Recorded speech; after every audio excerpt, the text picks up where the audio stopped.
যশোরের মনিরামপুর, অভয়নগর, কেশবপুর এবং খুলনার ডুমুরিয়া ও ফুলতলা উপজেলার অংশবিশেষ নিয়ে ভবদহ অঞ্চল। এখানে 52টি ছোট বড় বিল রয়েছে। মুক্তেশ্বরী, শ্রী ও হরিসহ নদী রয়েছে বেশ কয়েকটি।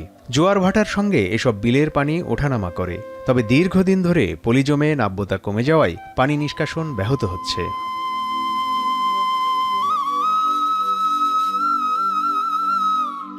স্থানীয়রা জানান, সুজাতপুর পল্লীমঙ্গল মৎস্যঘেরের পানি সেচ দিয়ে বোরো আবাদের সিদ্ধান্ত নেয় ঘের মালিক পরিচালনা কমিটি।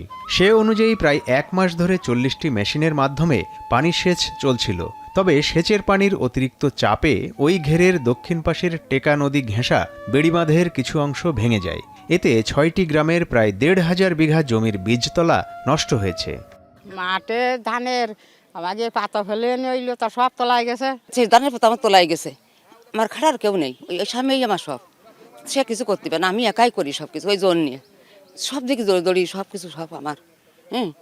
আমার মেলা কষ্ট। শুধু আমার না তো, শত শত মানুষেরই এই অবস্থা। আমাদের গ্রামবাসী সবারই এক অবস্থা।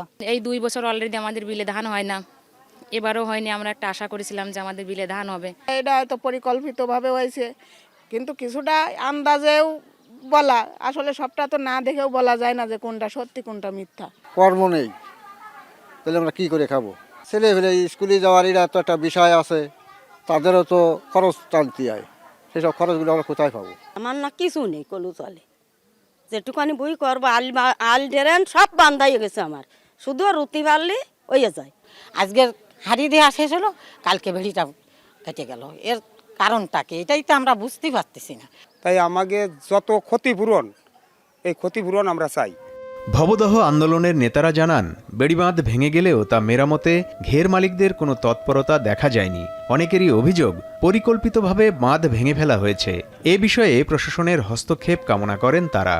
সোনার ডিমপাড়া রাজহাঁস ভবদহ, এই ভবদহকে কেন্দ্র করে মানে কোটি কোটি টাকার বাজেট আসে, বাট স্থানীয় জনগণ তার সুফল পায় না। এখানে সবাই মাছ ছিল, ওনারা 8-10 জন 15 জনের মতো লোক দাঁড়াই পড়ে দেখছে বেড়ি ভেঙে গেছে। আমরা বলবো না যে উনি বেড়ি কেটে দিছে, কিন্তু আসলে ওনাদের অনেক কমতি ছিল। জলবদ্ধতার জন্য আরেকটি প্রধান কারণ ওই এলাকায় হচ্ছে ঘের নীতিমালা অনুসরণ না করা। ঘের ব্যবসায়ীরা এবং হচ্ছে পানি উন্নয়ন বোর্ড এবং হচ্ছে এখানকার যে মৎস্য কর্মকর্তারা আছে, তারা এর সাথে যুক্ত। ভবদহ পানি সংগ্রাম কমিটি এবং সেনাবাহিনীর তত্ত্বাবধানে আমরা এই জায়গায় সব প্রচার করেছিলাম যে নদী নালা, খাল, ব্রিজের তলা খুলিয়ে দিয়ে পানি নিষ্কাশনের ব্যবস্থা করে পানিটা কমান।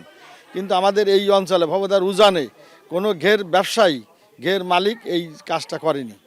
মাঠ পর্যায়ের কর্মকর্তারা বলছেন, সরেজমিনে তদন্ত করে প্রতিবেদন দিলে সংশ্লিষ্ট কর্মকর্তারা ব্যবস্থা গ্রহণ করবেন।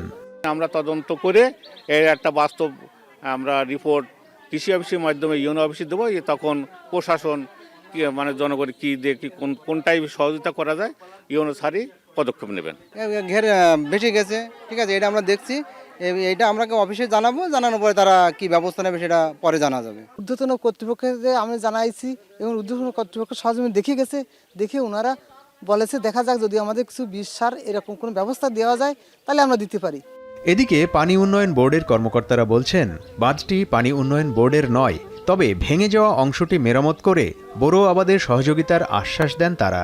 আমি আমার জায়গা থেকে চেষ্টা করছিলাম যে তাদেরকে আমার পক্ষ থেকে কিছু জিওব্যাগ টিউব্যাগ দিয়ে তারা আবার পুনরায় ওইটা বেঁধে তারা পানি সেচে বোরো আবাদ করবে কিনা, এই অফারটা তাদেরকে দেওয়া আছে। উপজেলা প্রশাসনকেও বলছি, এখন তারা উদ্যোগ নিলে এটা করতে পারবে। এইটার সাথে আসলে আমাদের কোনো বিষয় নাই, এটা তাদের ইন্টারনাল বিষয়। এটা পানি উন্নয়ন বোর্ডের বাদ না, এটা হলো ঘেরের বেড়িবাঁধ। ভবদহে 4 দশকের জলাবদ্ধতা নিরসনে বিগত সময়ে 1000 কোটি টাকার প্রকল্প হলেও এখন পর্যন্ত কোনো কার্যকর সমাধান মেলেনি। এখন যশোর।